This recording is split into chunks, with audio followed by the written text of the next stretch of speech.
اللہ تبارک و تعالیٰ تک پہنچنے کے بہت سے راستے ہیں. یہاں تک کہ صوفیاء کرام نے یہ بھی فرمایا کہ طرق الوصول الی اللہ تعالی بعدد انفاس الخلائق.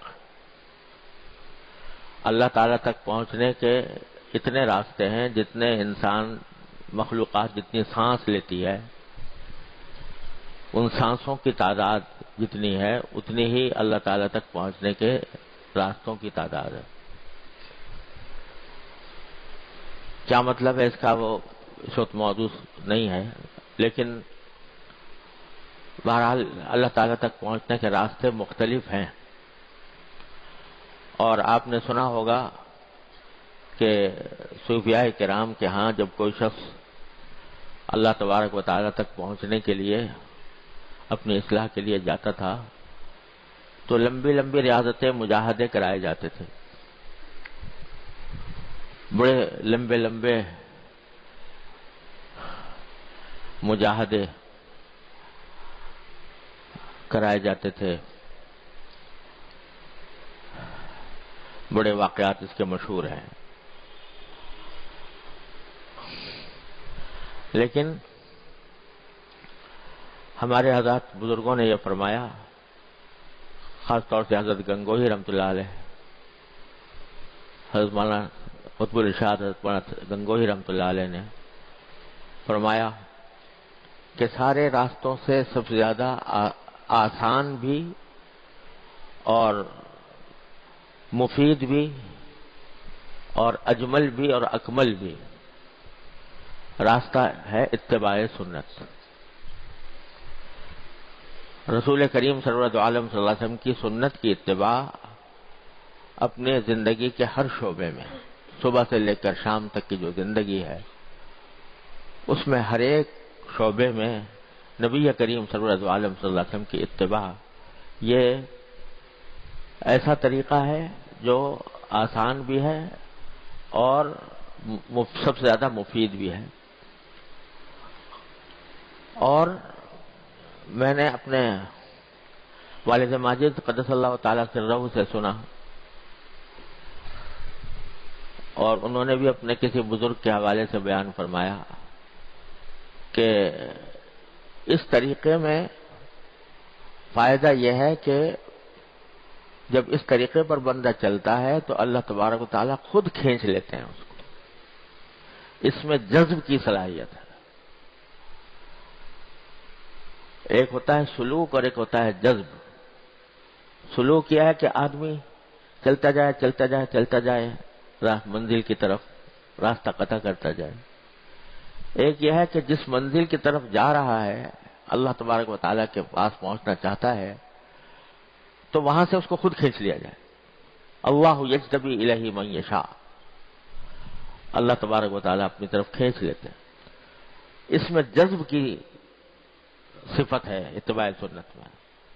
کیوں؟ اس لیے کہ حضور نبی کریم سرورت عالم صلی اللہ علیہ وسلم اللہ تبارک و تعالیٰ کے محبوب ہیں.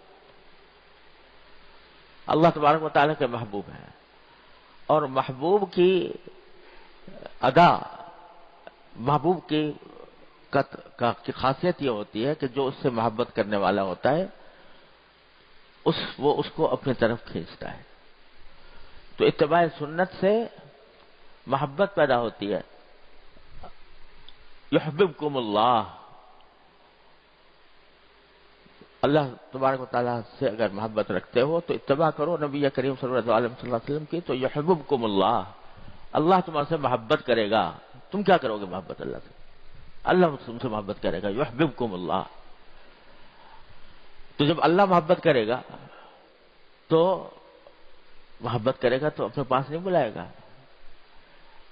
ہونا تو یہ چاہیے کہ ہم محب ہوں وہ محبوب ہو، ہم محبت کرنے والے ہوں وہ محبوب ہو.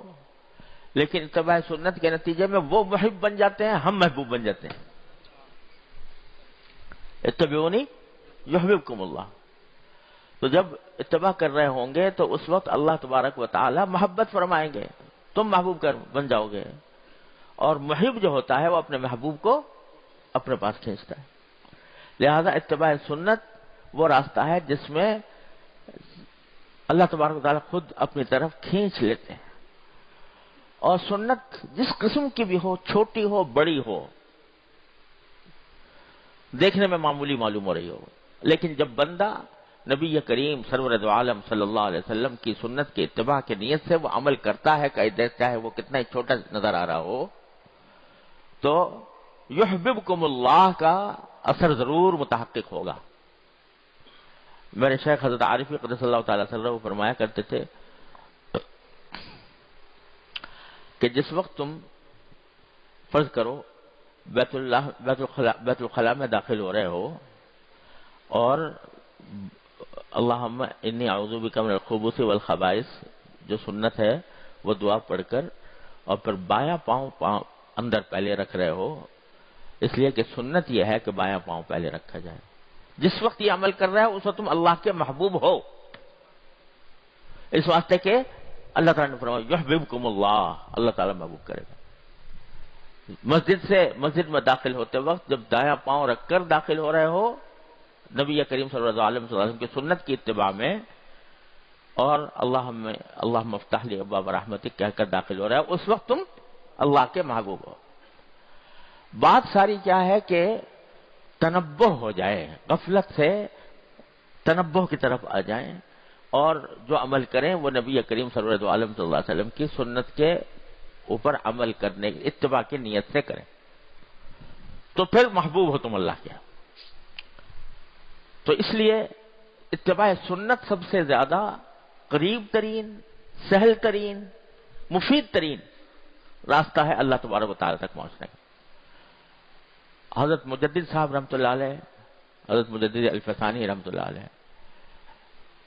فرماتے ہیں، میں نے اپنے شیخ سے بار بار سنا رحمہ اللہ تعالی، وہ فرماتے ہیں کہ میں نے الحمدللہ جتنے علوم ظاہر تھے ان سب کی تکمیل کی، حدیث فقہ تفسیر، حدیث فقہ، عقائد، کلام، جو کچھ بھی علوم ظاہر تھے سب پڑھے، اللہ نے اس میں مجھے کمال تک پہنچایا.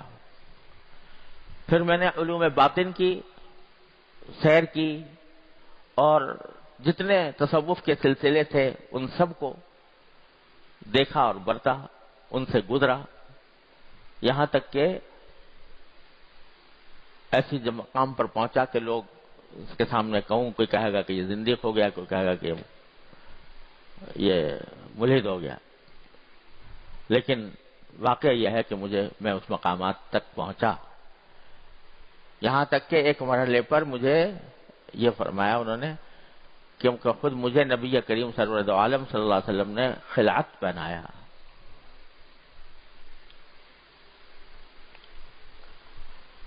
اللہ عالم کس طرح پہنایا ہم کیا سمجھ سکتے ہیں، کیا جان سکتے ہیں. یہ سارے مقامات اور سارے مقامات کی سیر کرنے کے بعد، سب کچھ دیکھنے کے بعد، سب کا تجربہ کرنے کے بعد میں ایک دعا کرتا ہوں، اس دعا پر جو آمین کہے گا انشاءاللہ اس کی بھی مغفرت ہو جائے گی. وہ دعا یہ کرتا ہوں کہ یا اللہ مجھے اتباع سنت کی زندگی عطا فرما، آمین. یا اللہ مجھے اتباع سنت ہی پر زندہ رکھ، آمین. اے اللہ مجھے اتباع سنت ہی پر مجھے موت عطا فرما، آمین. تو سب سے قریب ترین راستہ اتباع سنت کا ہے. تو نبی حضرت عارفی قدس اللہ تعالیٰ سے جن کی یہ کتاب ہے وہ ہم سے فرمایا کرتے تھے کہ بھائی میں نے یہ اس لیے لکھی ہے کتاب کہ اس کو پڑھو، یہ ایک ڈائری ہے کہ جس کے ذریعے یہ دیکھو کہ اس میں کیا لکھا ہے، کیا طریقہ رسول کریم صلی اللہ علیہ وسلم کا بیان ہوا ہے، اور پھر اپنا جائزہ لیتے رہو میں کیسا کر رہا ہوں. جہاں فرق معلوم ہو تو اس نیت سے کہ میں نبی کریم صلی اللہ علیہ وسلم کی سنت کی اتباع کروں، اس نیت سے پڑھ کر اس کو اپنی زندگی میں